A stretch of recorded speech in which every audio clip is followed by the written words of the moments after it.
Hoosbuien, sterrenmaaltijden in het ADRZ, dode oesters en er gebeurde meer deze week. Verzekeringsmaatschappij ZLM had op maandag zo'n 200 schademeldingen binnengekregen na de enorme hoosbuien van het weekend ervoor. Die zorgden voor ondergelopen tuinen, huizen en bedrijven, met name op Walcheren en in de omgeving Terneuzen.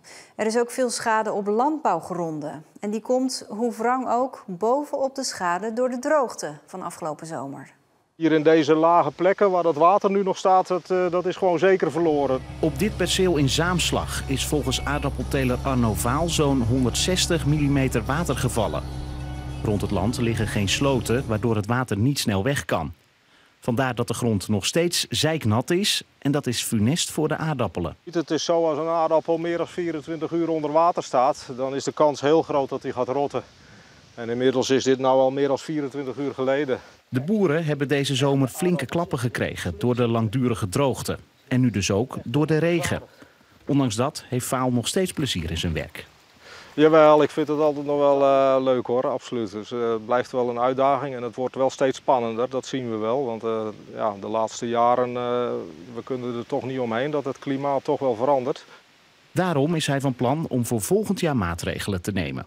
Wat je hier dus ziet, dit perceel is dus het grote probleem dat we hier behoorlijk veel laagtes in de percelen hebben. Hè, want daarom staat het water nu in die laagte. Dus waar ik nu over ga nadenken of wat we moeten doen is het vlak leggen. Hoe groot zijn financiële schade is moet nog blijken. Het is nu een kwestie van geduld en hopen op nog een kleine oogst. De beste remedie is nu gewoon zo lang mogelijk laten zitten.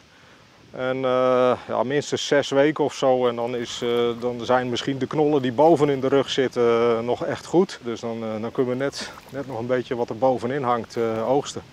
Maar totdat het water van zijn land is, kan hij even niets doen.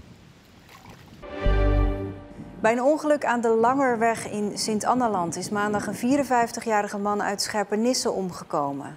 De man was door onbekende redenen met zijn auto van de weg geraakt en ondersteboven in een greppel terechtgekomen. Er waren geen andere auto's bij betrokken. De weg was na het ongeluk urenlang afgesloten. Op de rotonde bij de Zeelandhallen in Goes sliepen in de nacht van zondag op maandag 4 asielzoekers buiten. Ze waren onderdeel van een groep die vanuit Ter Apel naar Goes was gestuurd. In Goes bleken ze geen recht te hebben op onderdak omdat ze uit veilige landen komen. De groep kreeg een taxi terug naar Ter Apel aangeboden, maar 4 mensen kozen ervoor in Goes te blijven en moesten daarom in de open lucht overnachten. Oh, here it was raining yesterday and it was cold and my finger I have like 18 stitch and they cannot sleep at night. We are staying here to the responsibles give us a solution because we have rights. Yeah, we are refugees. How long are you going to sleep here? Oh, we'll stay here and they will find a solution for us. Bij een steekpartij in Middelburg zijn dinsdagavond 2 gewonden gevallen. Een man van 28 ernstig. Een kwartier na het incident werd een verdachte aangehouden op het asielzoekerscentrum in Middelburg. De man was zelf ook gewond. Het winkelend publiek reageerde geschrokken op het incident. Dat was schrikken, ja. Dus ik zag bloed en de slachtoffer ligt op de grond. Dus wij probeerden zo snel mogelijk gewoon die wond gewoon dicht te houden. Ja, ik zet je aan het denken. Je vraagt jezelf wel af, kan je alles nog zeggen? Kan je nog met iemand in gesprek gaan als je iets niet met elkaar eens bent? Kan je nog een discussie met iemand gaan? Want het is niet meer zomaar ruzie maken, hè? Het is triest dat er zo snel met messen wordt gezwaaid, hè? Vorige week in Vlissingen, nou in Middelburg. En het gebeurt wel vaker. Het lijkt haast gewoonte te worden. Het onderzoek van de politie loopt nog volop. Het juridisch getouwtrek tussen hoekvoetballers Roysel James en Steve Schalkwijk en voetbalclub Goes houdt aan. Dinsdag kwamen ze, ondanks een bemiddelingspoging van de kantonrechter, niet tot een financiële regeling. Schalkwijk en James tekenden eerder dit jaar een contract bij Goes, maar bleven toch bij Hoek. Goes eist een schadevergoeding, maar de spelers weigeren die te betalen. Volgens hen is het contract dat zij tekenden ongeldig. De kantonrechter komt volgende maand met een uitspraak. Als je in het ADRZ in Goes ligt, kun je voortaan uitstekend eten. Michelinster waardig zelfs. Er staat vanaf deze week een menu op de kaart van sterrenkok Thijs Mijn Liefste van het gelijknamige restaurant in Wolfertsdijk. Het is even wat anders, een maaltijd ontwikkelen voor het ziekenhuis. En dit is het geworden. Schoolfilet met zeevruchtensaus, daarbij spinazieveenkel en aardappelknolselderij. We hebben een gerecht gemaakt dat eigenlijk een beetje geïnspireerd is op wat wij hier doen. Dus veel vis, schaal- en schelpdieren, met goede, lekkere smaken. Dus we hebben gekeken naar wat kunnen we creëren, wat kunnen we maken en wat is ook haalbaar om het in het ziekenhuis te doen. Zodat je toch, als je daar ligt, een klein beetje van mijn liefste meekrijgt. Patiënten kunnen nu elke dag kiezen uit 22 warme gerechten. Van nasi en pasta tot sucadelapjes en omelet. Daar komt vanaf morgen de schoolfilet van mijn liefste bij. Ik ben er ontzettend trots op. Waarom? Omdat er nog geen enkele zorginstelling is die dit heeft gedaan. Er is nog geen sterrenchef die is gaan samenwerken met een ziekenhuis. We kennen het bijvoorbeeld wel vanuit de business class in de luchtvaart, waar dat gebeurd is. Maar dat we dat nu naar de zorg kunnen brengen, ja, dat maakt me echt ontzettend trots. Goedenavond. Patiënten zijn tevreden, maar het ziekenhuis wilde meer. Onze voornaamste eis was dat het een Zeeuws gerecht was, dat dat herkend zou worden en dat er voldoende groente in zou zitten. En verder hebben wij vertrouwd op de creativiteit van Thijs Mijn Liefste. Waarom schoolfilet? Dat is een lokale vis, mooi product en gezond. Vindt u dat belangrijk dat het eten goed is? Ik wel. Ik vind dat is heel belangrijk voor je eigen, ook als je niet lekker bent. Hoe vindt u dat het smaakt vandaag? Het is heerlijk eten. Elke keer weer, ja. Je hebt zoveel menus en je kan kiezen wat je wil. Ik vond het een heel mooi initiatief, want het minste wat wij kunnen doen voor hun is zorgen dat ze, als ze in de lappenmand liggen, dat ze in ieder geval een lekkere maaltijd hebben. De ziekenhuismaaltijd is gebaseerd op de gerechten van het sterrenrestaurant in Wolvarsdijk. Maar die condities zijn in een ziekenhuiskeuken niet haalbaar. Het niveau is wel anders, maar dat geeft ook helemaal niet. Het gaat om de smaak. Als u nou zou kunnen kiezen voor een maaltijd door een sterrenkok, zou u daar dan voor kiezen? Nee, dan neem ik dit liever. Ja. Toch wel? Ja, vind ik lekkerder. Ik zit lekker smaak aan gehakt en alles. Dat vind ik heerlijk. Daar heb ik tenminste smaak aan. Misschien wel. Ja, dat is weer eens wat bijzonders. Want dat heb je niet elke dag, hè. Dus dat zou wel prettig zijn. Ja. Patiënten kunnen de schoolfilet van mijn liefste de komende maanden bestellen. Als het een succes wordt, willen het ziekenhuis en de sterkok samen een tweede menu op de kaart zetten. Burgemeester Van den Tillaar van de gemeente Vlissingen maakt zich grote zorgen over het aantal jongeren dat met een mes op zak rondloopt. Er vinden veel te veel steekpartijen plaats. De lontjes zijn veel te kort af en toe. Ik denk dat daar de ouders thuis een rol in kunnen hebben. Ik denk dat scholen daar weer een rol in kunnen hebben. Daar waar wij dat kunnen als gemeentes, ondersteunen we dat. Van den Tillaar zei dit na afloop van de stille tocht die woensdagavond werd gehouden ter nagedachtenis aan de 20-jarige René, die vorige week werd doodgestoken op het Bellamy-park. Zo'n 700 mensen liepen mee. Waar René graag kwam, laten we witte duiven los. Vrijdag was er een herdenkingsdienst in de Sint-Jacobskerk in Vlissingen, waarna René is begraven. Het gaat slecht met de oesters in het Grevelingenmeer. Volgens lokale kwekers is de overgrote meerderheid van de oesters die opgevist wordt dood. En dat kan dramatische gevolgen hebben voor de toekomst. De overgrote meerderheid van de oesters die uit het Grevelingenmeer komen, zijn dood. De lokale kwekers schatten het percentage overleden oesters zelfs op 80%. We konden niks meer vinden. Dan enkel maar lege schelpen, dode schelpen. Aardig slag. Ik heb het eigenlijk nog nooit zo gezien sinds 1991, toen of de Bonamia er was. Dat de waterkwaliteit slecht is in het Grevelingenmeer is geen nieuws. Het zuurstofniveau is laag en al jaren willen vissers dat het getij weer terugkomt in de Grevelingen. Dat zou moeten gebeuren met een doorlaat in de Brouwersdam. Die is wel gepland, maar die wordt ook maar steeds doorgeschoven. Dus ja, die staat eigenlijk voor 2025, maar ik denk dat dat wel eens nog heel wat jaren later zou kunnen worden. Dus ja, dat schiet niet echt op. Om oesters te kunnen kweken worden eerst schelpen op de bodem gegooid. Daarop kan zich dan oesterbroed vestigen. En vanuit dat oesterbroed groeien dan weer grote oesters. Ongeveer een kwart van alle oesterpercelen in Zeeland liggen hier achter mij in het Grevelingenmeer. De vraag is alleen hoe lang nog? Want een groot aantal vissers zijn al gestopt met het uitstrooien van schelpen. En over een paar jaar worden hier dus geen oesters meer opgevist. Ja, dat kost behoorlijk wat geld. Dus als de kwekers het niet zien zitten omdat ze denken dat er geen oesters kunnen groeien, ja, dan gaan ze ook die schelpen daar niet zaaien. En dat gebeurt nu inderdaad. We hebben er heel wat die dat niet meer aandurven. Ja, dat doet heel veel pijn. Want het is natuurlijk met name ook de platte oester die daar voorkwam. Hey? En dat is een dure oester. Daar hadden we zelf best altijd wel een 20% van onze inkomsten van. Maar dat valt helemaal weg. Ik denk dat we daar de eerste 4, 5 jaar, als er geen wonder gebeurt, geen oester meer hebben. De slechte opbrengst uit het Grevelingenmeer scheelt een grote hap inkomsten voor de oesterkwekers.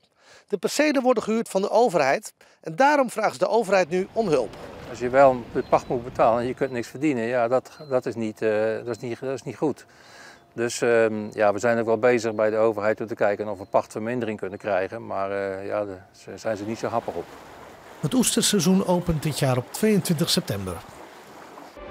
Zeeland moet binnen 3 maanden voor bijna 500 extra permanente opvangplaatsen voor asielzoekers zorgen.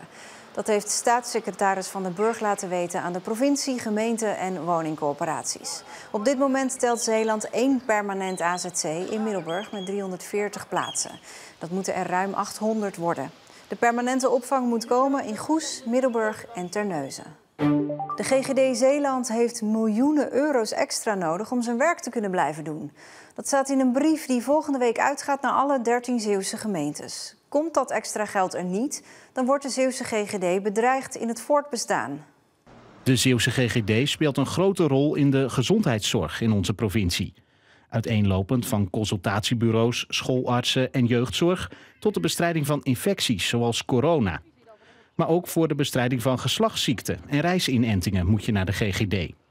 De GGD Zeeland telt alles bij elkaar 300 medewerkers en wordt onder andere betaald door de 13 Zeeuwse gemeenten en het Rijk. In 2015 was er al een grote bezuinigingsronde, omdat gemeenten vonden dat ze te veel geld kwijt waren aan de GGD. Dat resulteerde in minder personeel, maar ook bijvoorbeeld in het sluiten van een aantal consultatiebureaus in Zeeland. Verslaggever Arjane Lafort legt uit hoe het tekort bij de GGD is ontstaan. Je zou denken, de GGD is vast heel veel kwijt geweest aan vaccinatielocaties en aan teststraten. Maar daar zit het hem niet in, want dat geld krijgen ze allemaal terug van de overheid. Waar zit het hem nou wel in? Nou, volgens de GGD gaat het met name om de 13 Zeeuwse gemeenten. Die de afgelopen jaren zo hebben bezuinigd op hun bijdrage aan de GGD. Dat de organisatie werkelijk tot op het bot is uitgekleed. Staat ook in een schriftelijke verklaring die vandaag is uitgegaan. En aan de andere kant zegt de GGD, we krijgen dus veel minder geld van die 13 Zeeuwse gemeenten. Terwijl de vragen toenemen, jeugdzorg bijvoorbeeld. Maar er zijn ook bijvoorbeeld milieuvraagstukken bijgekomen. Denk dan bijvoorbeeld aan PFAS. Het is nog onduidelijk wat de gevolgen zijn van de bezuinigingen voor de Zeeuwen. En of er wellicht, na de consultatiebureaus, nog meer voorzieningen verdwijnen. Wie zal het zeggen? Volgens de GGD gaat het nu om de reactie van de 13 Zeeuwse gemeenten. Die volgende week een brandbrief krijgen met een voorstel, een opdracht om toch te kijken binnen hun eigen budgetten en miljoenen samen bij te gaan passen. Joke Gamers is directeur van de GGD Zeeland. Die heeft al tegen een Zeeuwse bestuurder gezegd: we gaan al door de financiële bodem, er moet geld bij, anders kunnen we de Zeeuwen niet meer de volledige zorg bieden. Inmiddels heeft Tweede Kamerlid Joba van den Berg uit Goes aangekondigd vragen over de kwestie te gaan stellen aan de minister. Dit ziet eruit als een alledaags werkje, maar het is een wereldprimeur. Op de dijk van Hans Weert zijn donderdag nieuwe stenen gelegd. Die zijn gemaakt van baggerspecie uit sloten en watergangen. Het idee is bedacht door een werknemer van het waterschap en wordt nu in de praktijk getest. Er zit nu 35% bagger in, bagger uit onze sloten die we als waterschap moeten onderhouden. Aangevuld met wat grind, wat zand en een beetje cement. En dan wordt het onder hoge druk samengeperst, alsof er 15 vrachtwagens op staan. En dan krijg je zo'n blok. Het is duurzaam, het is circulair, het is lokaal. En ja, een mooie dijk krijg je ook van, omdat je ook andere kleuren kan hebben. De proef loopt tot 2025. Het personeelstekort in het Zeeuwse onderwijs is groot. De scholen zijn net begonnen, maar er staan nog steeds tientallen vacatures open. En de toekomstverwachtingen zijn niet om vrolijk van te worden. Met een provinciebreed plan wordt nu geprobeerd om voldoende mensen voor de klas te houden. Het schooljaar is weer begonnen en als het om de basisscholen gaat, lijkt de personeelsbezetting overal voldoende. Maar Dan moet geen leerkracht ziek worden of we hebben een gat.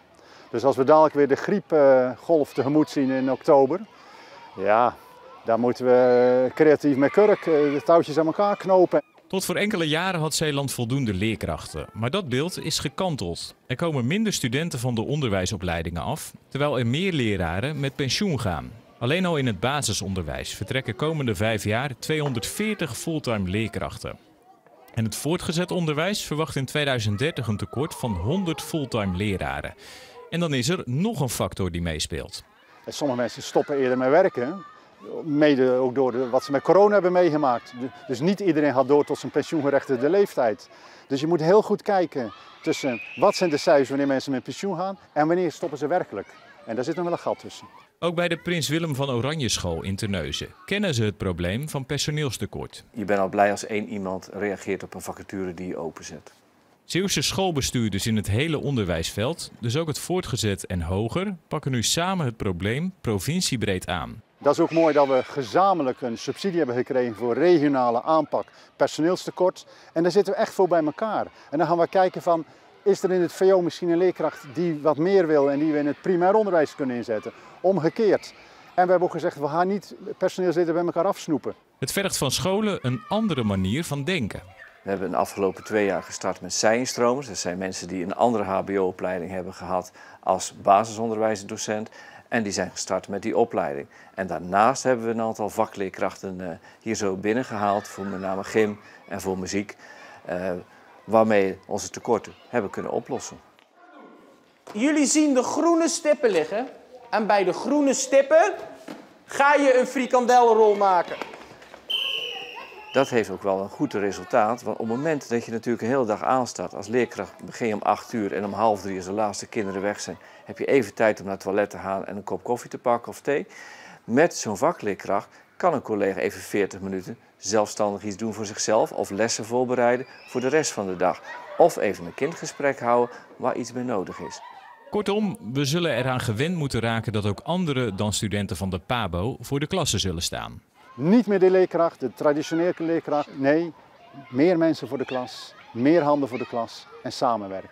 Die blijven wel eindverantwoordelijk, mensen met een opleiding en een leerkrachtdiploma. Maar die zullen veel meer een multidisciplinair team aansturen waar verschillende mensen uit verschillende sectoren met kinderen aan de slag gaan.